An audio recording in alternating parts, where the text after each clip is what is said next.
दोस्तों स्वागत है आप सभी का। तो यहाँ पे आप सभी को पता है एक इम्पॉर्टेंट चीज़ है। दो इम्पॉर्टेंट चीज़ों पे हम लोग बात करेंगे। शॉर्ट वीडियो होगी सो दैट कि आप लोग यहाँ पे इजीली देख पाओ। पहली चीज़ तो है कि एमटीएस का फाइनल रिजल्ट आ चुका है। दूसरा है एसीए का रिजल्ट कब आएगा। तीसरा है यहाँ पे नेक्स्ट वैकेंसी कब आएगी। नेक्स्ट लिखा हुआ है, सॉरी इसको नेक्स्ट कर देना। जल्दीबाजी में मैंने नेक्स्ट ही लिख दिया इसको, ठीक है। तो कोई बात नहीं, आप नेक्स्ट कर देना। टाइम की बहुत कमी रहती है मेरे लाइफ में, ठीक है। टाइम इतना रह नहीं पाता है। खुद को भी यहाँ पे अब मेंस है मेरा यूकेपीसीएस का, तो उसके लिए भी पढ़ना पड़ता है। चार पांच अभी तो खैर डिले हो गया है। तो यहाँ पर वो चीज़ें हैं, ठीक है। एमटीएस का फाइनल रिजल्ट आ चुका है। बहुत से बच्चे सेलेक्ट हुए हैं, बहुत से बच्चे सेलेक्ट नहीं हुए हैं, अच्छी बात है।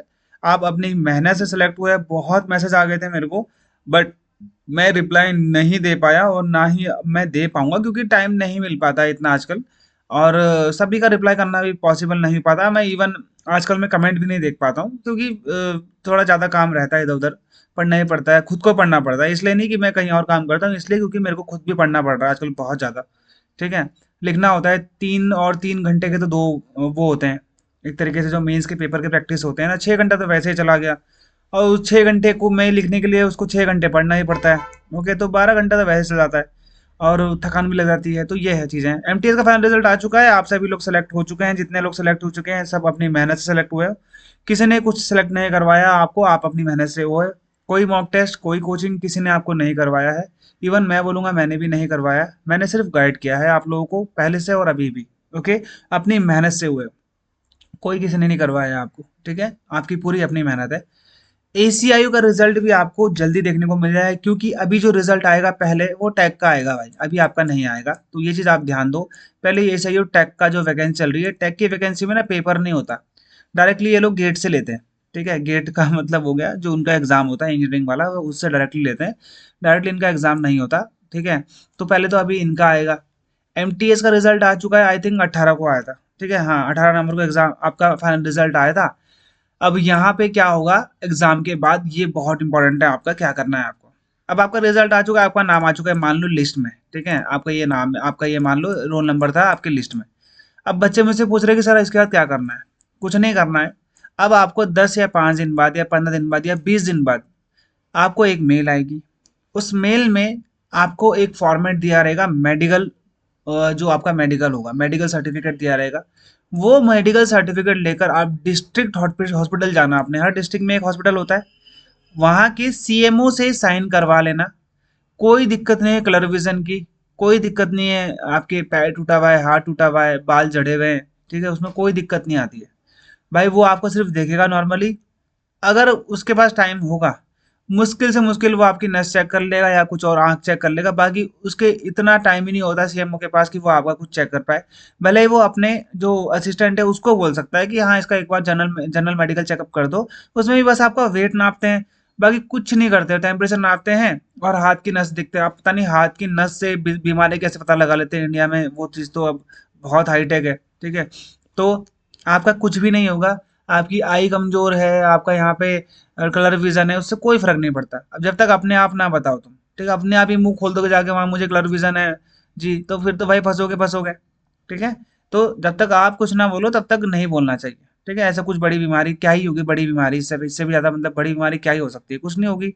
अभी तो जवान हो, ठीक है। एसीआईयू में भी सेम प्रोसीजर है। एसीआईयू में भी कोई मेडिकल मेडिकल नहीं होता, ठीक है। वहां पर जब जाके मेडिकल होता है वहां पर भी बहुत नॉर्मल मेडिकल होता है। देखते हैं एक बार यहाँ वहाँ इधर उधर, देखते हैं आंखें, देखते हैं कि आंखें ठीक ठाक है, पता नहीं टॉर्च से चेक कर लेते हैं वो लोग आंखें ठीक है। तो वो उनके ऊपर डिपेंड करता है भाई वो कैसे चेक कर रहे हैं आंखें टॉर्च से, ठीक है आप कुछ देखते होंगे कॉर्निया वॉर्निया आइरिस वायरिस टाइप की। अब हमें तो पता नहीं, वो आगे के डॉक्टर को पता होता होगा। तो जब आपको ये सर्टिफिकेट आएगा मेडिकल फॉर्मेट का, वो आप डिस्ट्रिक्ट हॉस्पिटल से साइन करवा लेना। उसी जो मेडिकल सर्टिफिकेट होगा उसमें और एक बड़ा डॉक्यूमेंट होगा, मतलब एक और क्या होगा यहाँ पे सर्टिफिकेट होगा, मतलब एक डॉक्यूमेंट पीडीएफ आएगी आपको। उस पीडीएफ में आपकी ज्वाइनिंग डेट लिखी होगी। उस डेट में आपको बता रहेगा कि इस दिन को आप यहाँ पर आकर ज्वाइनिंग डेट आप ज्वाइन कर लो। कई जगह पे ऐसा भी लिखा, जैसे देहरादून में जो हमारा एक बच्चा है ऐसे एमटी वाला, उसने ज्वाइन कर लिया। उसने बोला सर वहाँ पे आया था कि पहले आप जाके कंफर्म करोगे कि हाँ सर मैं इसे ज्वाइन करना चाहता हूँ तभी आके ज्वाइन करना। कई कई जगह पे ऐसा भी होता है। नहीं तो जहाँ पर भी आपका ये दिया रहेगा आपका ये कि भाई यहाँ पर आके ज्वाइन कर लो, तो वहाँ पे चले जाना 2-3 दिन पहले। उनको बता देना कि सर ऑफिस यही है, उनसे बात कर लेना कि सर मेरी ज्वाइनिंग हो चुकी है, मतलब मेरी ज्वाइनिंग है 2-3 दिन बाद। सर अब मैं क्या करूँ, ठीक है। ACIO का तो अलग है, ACIO में तो ट्रेनिंग होती है पहले 56 डेज, 70 90 डेज की थी पहले, तो अभी का मुझे पता नहीं है, ठीक है। 56 डेज की ट्रेनिंग होती है किसकी, ऐसे वालों की। ये MTS वालों की कोई ट्रेनिंग नहीं होती, ऑन फील्ड प्रोबेशन रहता है इन लोगों का 2 साल का।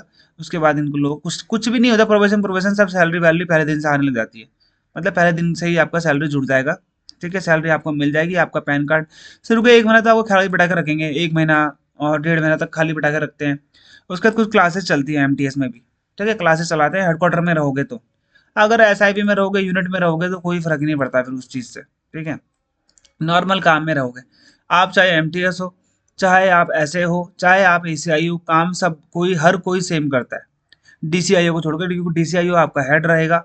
ACIO, SAMT और आपका ऐसे एग्जीक्यूटिव MTS सारे लोग सेम काम करते हैं, सेम काम, कुछ काम अलग नहीं है। ऐसा नहीं होगा कि ACIO वाला के अलग काम कर रहा है, नहीं कर रहा है, आप भी वही काम करोगे सेम जो ACIO काम कर रहा है। MTS का मतलब यही नहीं है कि वो जाके क्या करेगा, यहाँ पे झाड़ू पोछा लगाए, ऐसा कुछ भी नहीं होता। सब कोई अपना अपना काम करता है। अगर आपको बोल भी देगा वो कि भाई थोड़ा यहाँ पे साफ सफाई कर दो, तो उसमें करने में क्या दिक्कत है भाई, मल्टीटास्किंग स्टाफ है। MTS का मतलब भी है वही होता है, ठीक है, मल्टीटास्किंग स्टाफ, उसमें क्या दिक्कत है। ओके, तो जब आपका अगला भाई जॉब लगनी बड़ी बात है ना। हम्म एक जॉब होनी चाहिए बस आपके पास, ये मत सोचो कि अभी क्या है कैसा है, दिमाग में ये सब सोच के चलोगे तो जिंदगी खराब हो जाएगी। ये सोच के चलो कि जॉब बहुत बढ़िया, आने वाले जमाने में जॉब नहीं मिलने वाली, इसलिए जो जॉब है ये लेके चले जाओ, ठीक है।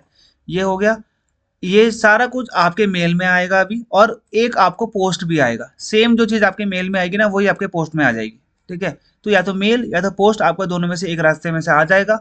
अब किसी को 10 दिन लगते हैं, किसी को 15 दिन लगते हैं, किसी को 20 दिन लगते हैं, किसी को 1 महीना लगता है, किसी को 1.5 महीना, किसी को 2 महीना, डिपेंड करता है उसके SIB में वैकेंसी कितनी है। दिल्ली में जल्दी हो जाता है कई बार लेट होता है, ठीक है। अब हमारे वहाँ बंदे हैं, 2 बंदों ने ज्वाइन कर लिया है, ठीक है। तो यहाँ पर ये चीज़ें आप समझो कि तंग मत करना किसी को, ठीक है। किसको ही बोलोगे, आप भी वैसे भी है ना, आपके पास आप भी मजबूर हो, तो यहाँ पे कोई दिक्कत नहीं आएगी। आप लोग की जो वो है ज्वाइनिंग लेट भी होती है, उसमें डरना मत बस, ठीक है। तो MTS का ये है। ACIO का रिजल्ट पहले टेक का आएगा, ठीक है, 8 10 दिनों में। फिर ACIO का रिजल्ट आपको देखने को मिल जाएगा नेक्स्ट मंथ तक, ठीक है। अभी तो मुझे लग नहीं रहा है इस महीने तक का यार, क्योंकि ACIO मुझे लग नहीं रहा, क्योंकि अभी तो टेक में बिजी हैं वो लोग, ठीक है। मुझे लगता नहीं है इस महीने का तो फिलहाल तो, ठीक है। अपकमिंग वैकेंसी में आपको इस साल के एंड पे तो नहीं होगा, हाँ अगले साल में आपको बरसात के बाद तक एक वैकेंसी देखने को मिलेगी IB की। मे बी वो ACIO हो सकती है, और मे बी वो सिक्योरिटी असिस्टेंट एग्जीक्यूटिव हो सकती है, JIO तो नहीं है, JIO आएगी भी तो कम आएगी, ठीक है। ACIO और सिक्योरिटी असिस्टेंट एग्जीक्यूटिव, क्योंकि बहुत से बच्चों ने छोड़ दिया ये, ठीक है। अभी हमारे बहुत से बच्चे जिन्होंने छोड़ दिया सिक्योरिटी असिस्टेंट एग्जीक्यूटिव, ठीक है। अभी कुछ बच्चे ये छोड़कर ये बनेंगे ACIO, ठीक है। तो ये वैकेंसी बहुत क्रिएट हो रही है, समझ में आ गया। कुछ बच्चे ACIO छोड़ देते हैं क्योंकि उनको वो दिख नहीं पाता, जो उनको लगता है कि IB में जाऊंगा, पूरा जासूस वाला काम करूंगा, ऐसा उनको मिला नहीं, तो उन्होंने ये भी छोड़ दिया, ठीक है। तो ऐसे एग्जीक्यूटिव तो बहुत लोगों ने छोड़ दी। अभी तो एक बच्चे ने, अभी उसका ऐसे ज्वाइन हुआ था MT में, उसने छोड़ दिया, 2 दिन 5 दिन करा उसने काम, ठीक है। लोग छोड़ देते हैं जॉब, ऐसे कोई इंपॉर्टेंट नहीं है। अब भाई उस पर डिपेंड करता है कहीं और लग गई होगी, ठीक है। IB में अगर जाना है तो मतलब पूरा दिमाग ये लेके चलना है कि यार मतलब थोड़ा सा टफ टुफ कुछ भी नहीं है, काम कम है बस, ठीक है। काम कब जब आता है तो बहुत ज़्यादा है, जब नहीं आता तो कुछ भी नहीं है, तो थोड़ा वैसा है। बाकी रेलवे रूलवे भी ठीक ही है मेरे हिसाब से तो IB की 2 वैकेंसी आपको अगले साल एंड तक में या एंड से पहले देखने को मिल जाएंगी। दोनों में से एक भी आ सकती है, चाहे ACIO चाहे सिक्योरिटी असिस्टेंट एग्जीक्यूटिव, तो तैयार हो इसके लिए। इसका प्रीवियस ईयर क्वेश्चन नीचे मैं लिंक में डाल दूंगा, वहाँ पे जाके चेक कर लेना, एक बार देख लेना, ठीक है। वहाँ पे आपको दिख जाएगा कि कैसे कैसे वहाँ पे पेपर में आता है। सबसे क्लियर करने का, इसे क्लियर करने का सबसे सिर्फ एकमात्र तरीका है PYQ, इसके लिए कोई कोचिंग नहीं होती है, ठीक है। तो ये है आपके लिए, मिलते हैं हमारे अगली वीडियो में, तक के लिए गुड बाय, जय हिंद।